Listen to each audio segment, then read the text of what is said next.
Dr. Piroska Östlin, I hope I'm pronouncing that correctly, who's the Acting Regional Director for Europe of the World Health Organization.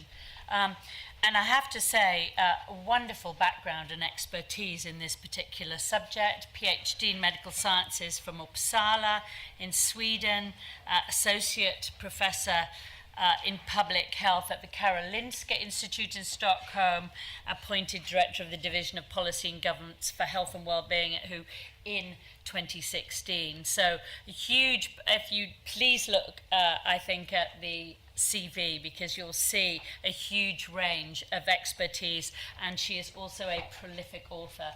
Welcome to the conference.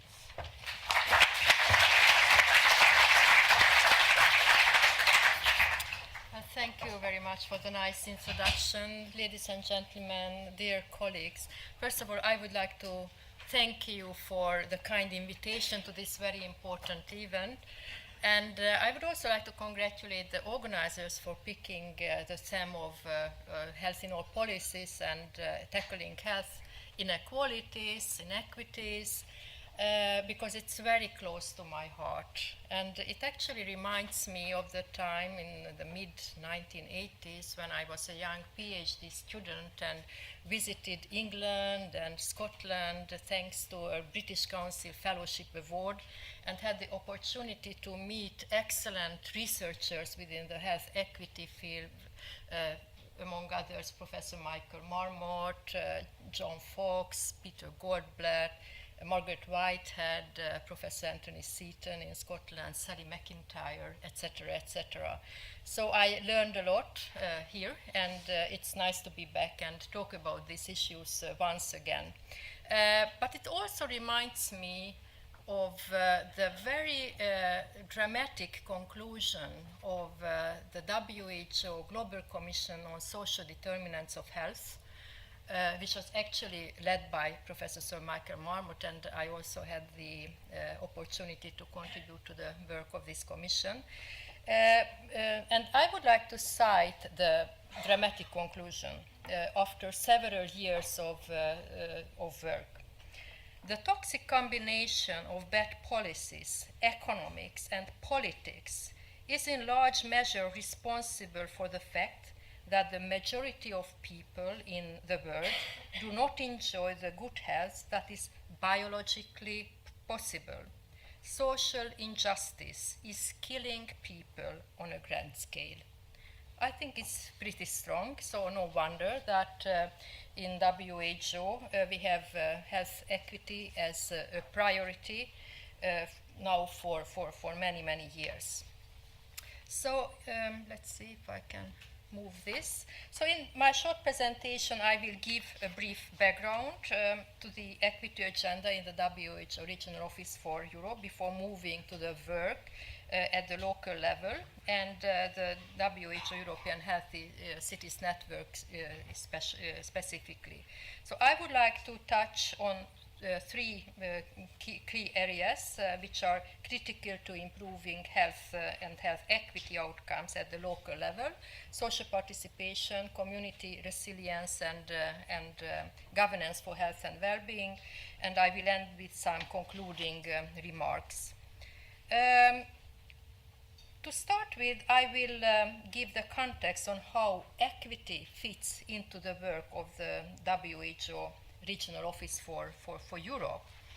And I would like to start with the year 2012. I could start, of course, go back in time even further, but 2012 was a very specific year because it was a year when the 53 member states of the WHO European region adopted Health 2020, which is a European policy framework for health and well-being. It's a very important document. It's a public health document. It has guided the work of WHO in supporting our member states, but it also guided national governments, local governments to shape their national or subnational health policies. It has 4 priority areas which you will recognize. It's investing in health through the life course approach, empowering people. Of course, we need to tackle the communicable and non-communicable diseases. We need to strengthen the people-centered health systems, and we need to create resilient communities and supportive environments.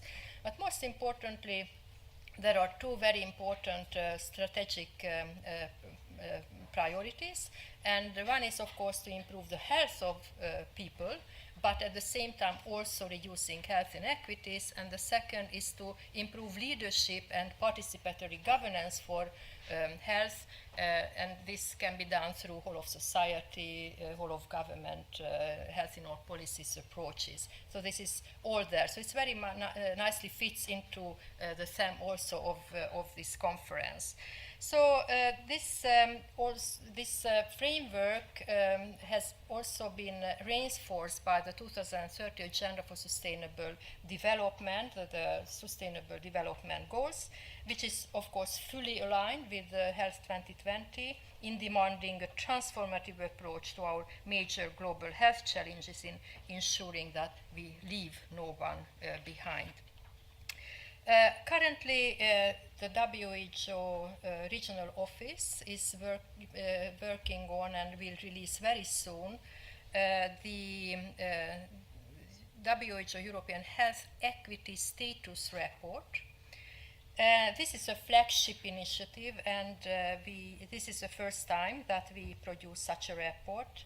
It will present key findings on the progress to reduce health gaps within countries across the region, and discuss the key challenges, opportunities, and options to remove the barriers that are holding back people in health and life, and also create the conditions for all people to prosper and flourish in health and in life. So we look very much forward to launching this report very shortly. We have now data to show that the strong association between social and human capital and health equity.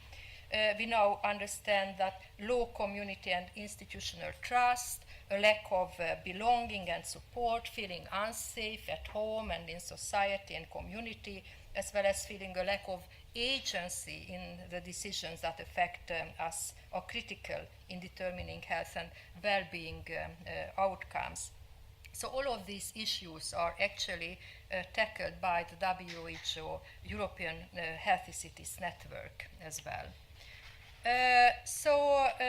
Let us move to the WHO work and how we support development of happier and healthier cities in the European region.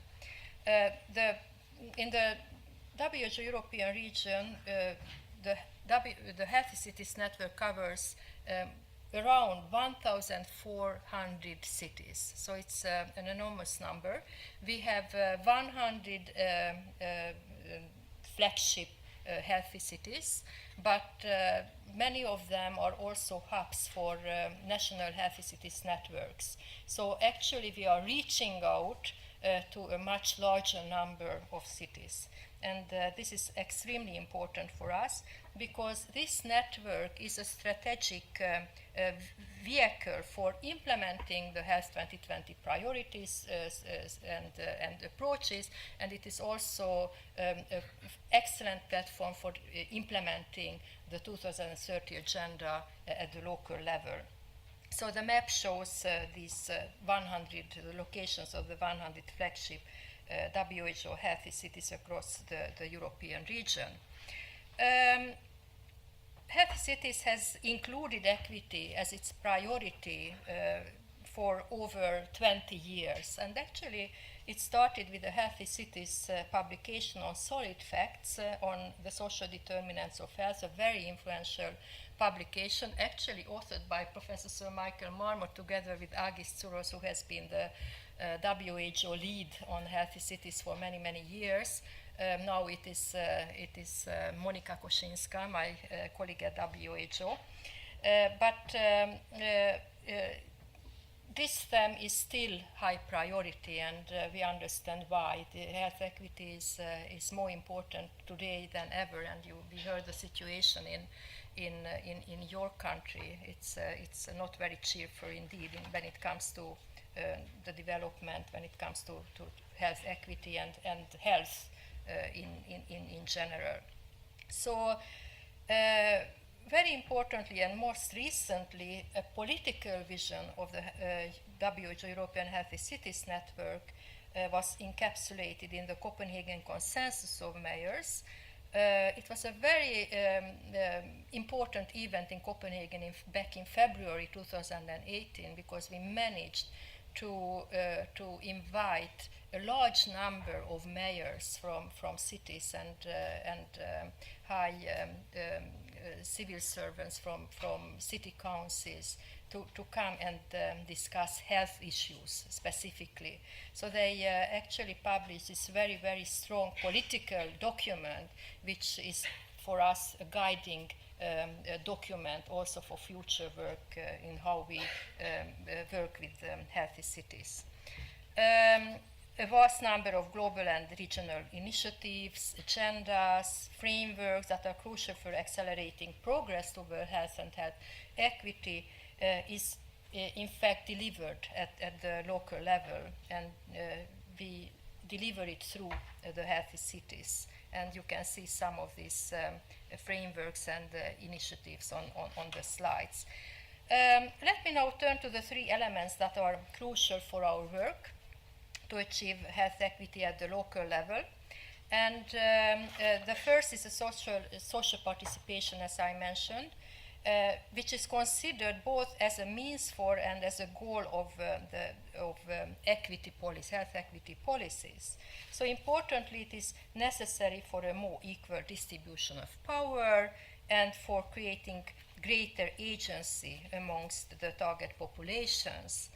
So it is crucial that those who are most affected by policies are also involved throughout the policy making process to ensure that their views and needs are at the center of the health policy and that there is a community ownership of the policy. And we know that this is not easy. It takes time, it takes trust, capacity, and political will. So utilizing the participatory governance processes is actually the core business of our Healthy Cities network. And we have developed a number of very good tools on how to engage citizens into this, because sometimes it's a rhetoric, but when it comes to actually do it, it's much more difficult. We have actually, I would mention that we have also some publication on community resilience, and this is the second important element in achieving progress towards health equity. That is the ability of communities to successfully manage the social, economic, and environmental shocks, so to speak. And these WHO publications actually explored methods that have been developed to measure health-related community resilience. And also there are some publications to give you very good case studies on how you can strengthen resilience in a community. So the third element is governance for accelerating progress towards health equity at the local level. And the WHO publication, Governance for Health Equity, identified 8 functions and characteristics that are important in governing for equity in health through the action on the social determinants of health. And the Healthy Cities Network approach actually addresses each of these at the local level. So I don't have time to explain all of it, but I suggest that you look at the slide or take the publication down from the internet to learn more about it.